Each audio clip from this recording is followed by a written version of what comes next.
time to take a quick look at some of the top stories making country headlines this week. Carrie Underwood's latest single, Two Black Cadillacs, has parked itself at the top of the charts. The sinister tale of infidelity and murder has earned the singer her 17th #1 and 8th as a songwriter. The track is the 3rd song in a row from her current album to land in the #1 spot.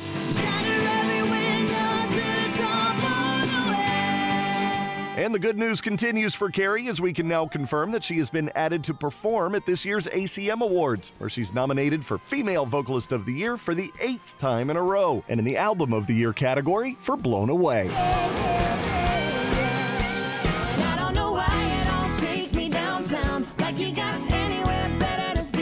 Lady Antebellum is heading downtown and doing a little bit of acting for their latest music video. The trio has just debuted the new short film, which chronicles what happens when Hillary decides she wants to get a little crazy. You can check out the entire video right here on GAC, but in the meantime, here's a sneak peek. Yeah, don't know why it don't take me downtown. I don't know why it don't take me downtown anymore. I just don't get it. I'm hell on heels, baby, I'm coming for you. Watch out, the Pistol Annies are coming for you. The Rebel Trio is gearing up for their 2nd studio album, Annie Up, and it's already shaping up to be a doozy with track listings that include titles like I Feel a Sin coming on and Being Pretty Ain't Pretty. Well, who in the hell would pay these bills? One's drinking, one's smoking, one's taking pills.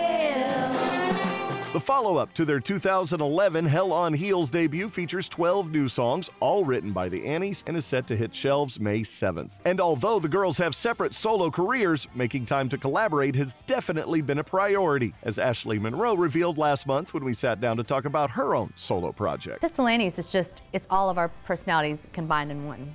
And that's, I think, what makes it different from each of us individually, because when we're together, it is a different thing. We feed off of each other, and we are 100% ourselves with each other, and we love each other so much. It's kind of silly how much we love each other.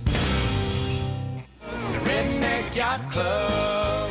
Craig Morgan is taking his Redneck Yacht Club overseas for the 10th time since 9/11 to entertain our U.S. troops serving abroad. A former soldier himself, Craig is known for his support of the troops and will be teaming up with Stars for Stripes to perform a series of acoustic shows for the armed forces in Southwest Asia this spring. Earlier this year, Morgan received the Humanitarian of the Year designation at the 2013 Golden Moose Awards. Well, there's more trucks than cars. And she thinks we're just fishing. Trace Adkins won't have any spare time for fishing in the upcoming months. Not only is he currently on NBC's All-Star Celebrity Apprentice, but the singer has just announced a new album is also on the way. His 11th studio album, Love will feature unexpected collaborations, heart-wrenching ballads, and upbeat anthems. Watch for the new music to be released later this spring, and be sure to catch Trace on Celebrity Apprentice every Sunday night at 9 p.m. Eastern on NBC. Already, he has raised nearly $700,000 for the Red Cross. This ain't no love song. When we come back, Gretchen Wilson explains why her comeback is right on time.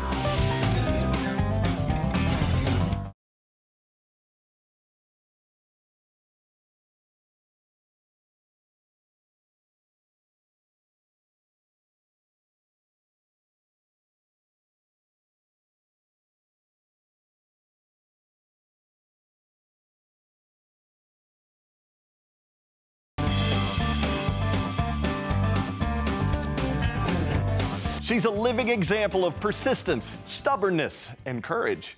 Gretchen Wilson exploded onto the music scene with her hits Redneck Woman and Here for the Party. But just as quickly as she rocketed to superstardom, the sensational singer dropped off the country music map. Bad decisions, bad timing, and a little bit of bad luck led to the plummet. But instead of tucking her tail between her legs and hiding, Gretchen dug in her heels and took control of every aspect of her career. She owns her own record company, has a full recording studio in her house, and is ready to launch not one, but 3 new albums. I sat down with the energized and wide-open star in her beautiful Wilson County home, east of Nashville. Let me get a big hell yeah from the redneck girls like me. Hell yeah. This is a great beginning.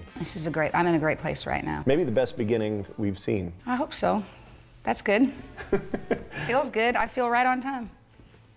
Look at your segues. You're so good. The title of this album, Right on Time. Why is it right on time? Why is this the time? This is the first time that I've gotten to really put together a creative project on my own.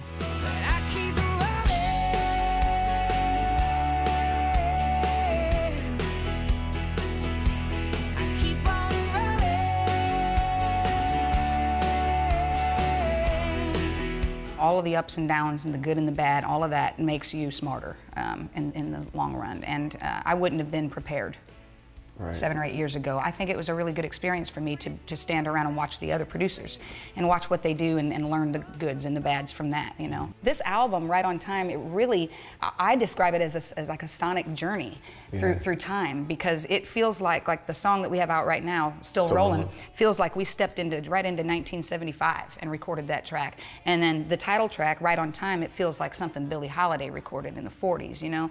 And then there's rock and sounding tracks on it that remind you of like the mid-80s, you know. And then there's, you know, country sounding tracks on it that are very traditional. And it's just a sonic journey through all kinds of music and decades. Through your life.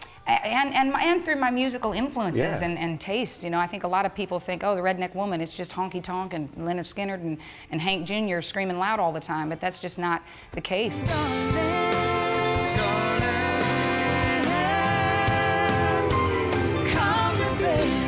It's not just one project we're talking about 3 at one time. Well, we hadn't been in the studio for a while, so we were anxious and we had a lot to do, I guess. But yeah, I mean, I've always wanted to do a rock covers album, and so that's what we started with when we got the studio built, kind of break in the studio and get all the rattles out of the wall and that kind of stuff. Just kind of picked our favorite classic rock songs and had everybody in the band kind of write down their favorite ones and pulled them together and picked the best 12. And I didn't realize until after we had started tracking that it was actually, all of them ended up being from the 70s. And that wasn't a plan.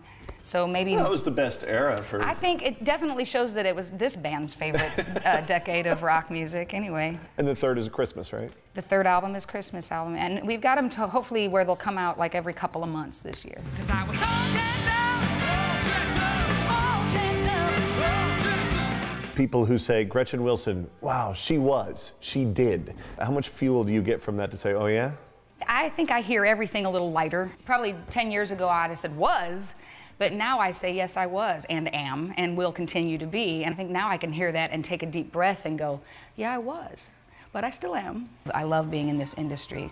And like we've said before, it has its ups and downs, but I couldn't be in a better place than I am right now. And I have years and years ahead of me as far as making music. Every day when I drive back into this driveway after taking my daughter to school, I say a prayer. I mean, I don't save it for bedtime, you know. I look up and I thank God for this beautiful life.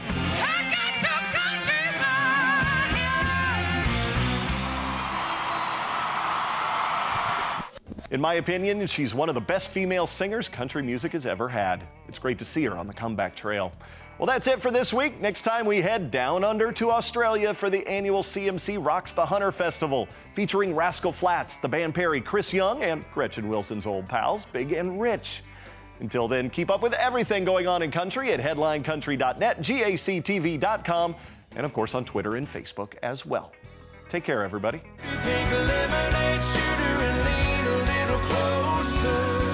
You don't have to keep on smiling, that smile that's driving me wild. And when the night is almost over, meet me in the middle of a moonlit Chevy bench seat and do a little bit of country song.